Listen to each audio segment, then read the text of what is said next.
సింగరేణి బొగ్గు ఉత్పత్తులు తగ్గాయి. పెరిగిన ధరల కారణంగా బొగ్గును కొనేందుకు అనాసక్తి చూపిస్తుండటంతో సింగరేణి టార్గెట్ ఈ ఏడాది భారీగా తగ్గింది.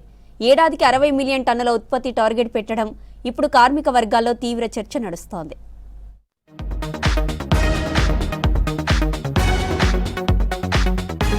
ఓవైపు కొత్త గనులు రాకపోవటం, మరోవైపు ధరలు ఎక్కువగా ఉన్నాయంటూ బొగ్గును కొనేందుకు ఎవరూ ఆసక్తి చూపకపోవటం సింగరేణి ఉత్పత్తిపై ప్రభావం చూపుతోంది. కొంతకాలంగా ప్రతి సంవత్సరం 10% ఉత్పత్తి లక్ష్యాన్ని పెంచుకుంటూ పోయిన సంస్థ ఇటీవల ఎదురవుతోన్న సవాళ్ల కారణంగా ఈ సంవత్సరం టార్గెట్ ను తగ్గించుకుంది.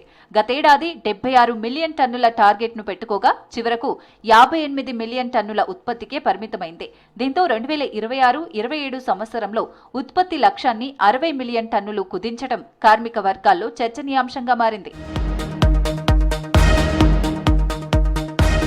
సింగరేణి సంస్థ 2025-26 ఆర్థిక సంవత్సరంలో 70 మిలియన్ టన్నుల బొగ్గును వెలికి తీయాలని లక్ష్యం పెట్టుకుంది. ఈ సంవత్సరం కొత్త ప్రాజెక్టులు అందుబాటులోకి రావడంతో పాటు అప్పటికే ఉన్న గనుల విస్తరణ కారణంగా ఎలాగైనా టార్గెట్ చేరుకోవచ్చని భావించింది.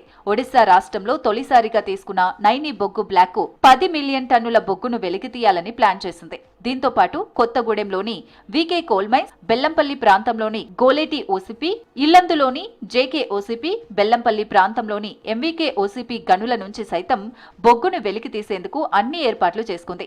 కానీ ఈ గనుల తవ్వకానికి సంబంధించి అటవీ, పర్యావరణ అనుమతులు రాలేదు. నైని బొగ్గు టెండర్ల విషయంలో వివాదం తలెత్తడం, పరిస్థితులు అనుకూలించకపోవడంతో బొగ్గు కూడా వెలికి తీయలేదు. రామగుండంలోని జీడీకే 5 కోల్ మైన్స్ లో ఏడాదికి 3 మిలియన్ టన్నులు, మంచిర్యాల జిల్లా శ్రీరాంపూర్ ఏరియాలో ఇందారం ఓసీపీ నుంచి 2.6 మిలియన్ టన్నులు, మందమర్రి ఏరియాలోని కేకే ఓసీపీ నుంచి 22.5 మిలియన్ టన్నులు, రామగుండంలోని మెగా ఓసీపీలో బొగ్గు ఉత్పత్తి లక్ష్యాలు 2023-24 నుంచి కాగితాలకే పరిమితమవుతున్నాయి. అండర్ గ్రౌండ్ మైన్లు వరుసగా మూతపడటం, శ్రీరాంపూర్, మందమర్రి ఏరియాల్లోని ఇందారం, కేకే ఓసీపీలో ఢిల్లీ ఓవర్ రైస్ తీయకపోవటం, అధిక వర్షాపాతంతో బొగ్గు ఉత్పత్తి నిలిచిపోవటం లాంటి కారణాలు ఉత్పత్తి లక్ష్యాలను దెబ్బతీశాయి. కానీ అదే సమయంలో సత్తుపల్లి, బెల్లంపల్లి ఏరియాల్లో 100% ఉత్పత్తి జరిగింది. అడియాల లాంగ్ వాల్ ప్రాజెక్టు ఏరియాలో కేవలం 11% ఉత్పత్తి మాత్రమే జరగడం గమనార్హం. ఇలాంటి అనేక ప్రతికూల పరిస్థితుల వల్ల గతేడాది ఉత్పత్తి టార్గెట్ చివరి నెలల్లో 60 మిలియన్ టన్నులకు కుదించారు. అయినప్పటికీ లక్ష్యం చేరుకోక చివరకు 38 మిలియన్ టన్నుల ఉత్పత్తికే పరిమితమైంది.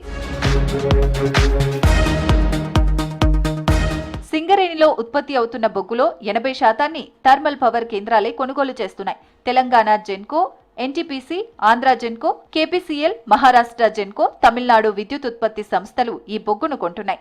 వీటితో పాటు ప్రతి సంవత్సరం సుమారు 10 మిలియన్ టన్నుల బొగ్గును cement, sponge iron, ceramic, pharma కంపెనీలు సైతం కొనుగోలు చేస్తున్నాయి. సింగరేణి బొగ్గు గ్రేస్ ను బట్టి టన్నుకు 2,910 నుంచి 6,200 వరకు అమ్ముకుంటే, ఇదే గ్రేడ్ బొగ్గు కోల్ ఇండియాలో 1,120 నుంచి 3,560 లోపే లభిస్తోంది. పవర్ సెక్టార్ కు సంబంధించి బొగ్గును సింగరేణి బస్సుకు 3,400 నుంచి 5,200 చొప్పున అమ్ముతుండగా రవాణా ఛార్జీలు కలిపితే 4,000 నుంచి 6,000కు పైగా అవుతోంది. ఇదే సమయంలో కోల్ ఇండియాలో అయితే ఇదే రకమైన బొగ్గు రవాణా ఛార్జీలతో కలిపి 4,000 లోపే వస్తోంది. కోల్ ఇండియా విదేశీ బొగ్గు ధరలతో పోలిస్తే సింగరేణి బొగ్గు ధర 3 రెట్లు ఎక్కువగా ఉంటుందంటూ పలు థర్మల్ విద్యుత్ కేంద్రాలు సింగరేణి నుంచి బొగ్గు కొనుగోలుకు ఆసక్తి చూపడం లేదు. మరోవైపు సింగరేణిలో ఉత్పత్తి అయ్యే గ్రేడ్ 14, 15, 16 రకాల బొగ్గులో క్వాలిటీ లేవంటూ కొనుగోలుకు ఎన్టీపీసీ, ఏపీ జెన్కో, కార్నా ఒక విద్యుత్ కేంద్రాలు అభ్యంతరం చెబుతున్నాయి. సింగరేణి బొగ్గు ధరలు తగ్గించాలని పలు సంస్థలు కేంద్రాన్ని కోరడంతో బేసిక్ ప్రైస్ 650కు తగ్గించారు. అయినా ఇంకా తగ్గించాలని ఆయా సంస్థలు డిమాండ్ చేస్తున్నాయి. బయట దొరికే బొగ్గును కొంటే ప్రతి నెల 100 కోట్లు మిగులుతుండటంతో సింగరేణి బొగ్గు డిమాండ్ తగ్గిపోయిందని ఎక్స్పర్ట్స్ చెప్తున్నారు.